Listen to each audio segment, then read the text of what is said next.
xasaawihii sheekadii halada moobilka hoog iyo ba weeyaan ninkii hadal u haysto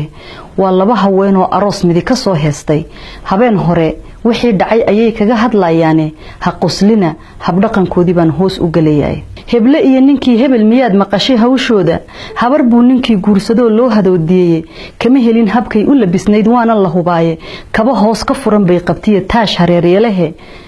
huruud may gab lagu soo dariyay heen ayay ismarisay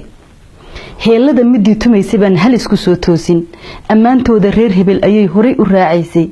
hoolkuna mid jiib u ahaa oo habaas badan leh haraad baana laayo biyo iyo soodho lama haynin hodantii walaalkeed qaba hawsha maamuleysay baris hilibkii laga laastay bay hor dhigeenaago habka muusiguna wuxuu ahaa midan habooneyn heesaayadii waa bari iyo heegan lama keenin wajiye xun ayay hor dhigeen lagu hurdoonayo sheekada halaasiga aheed u hindi waasaysid camalkaagi oo haligmay oo hoobanaya weeyaan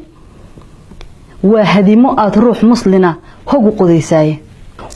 waa hooto shaydaan rito halis abaaraysa waa hirarka mawjada badood ku hafanaysaay waa hilib walaalka dhintood hugaysa weeyaan hal bowlaha wadnaha dhiigiyo habaya weeyaan haweenkii hufnaa iyo habluhu qabay rasuulkeenu hebla gaaban baa Caaisha hadal ku soo qaaday hadalkaad ileedahay hadaan badaha hooskeeno huubay baduba noqon lahayd waana la hubaaye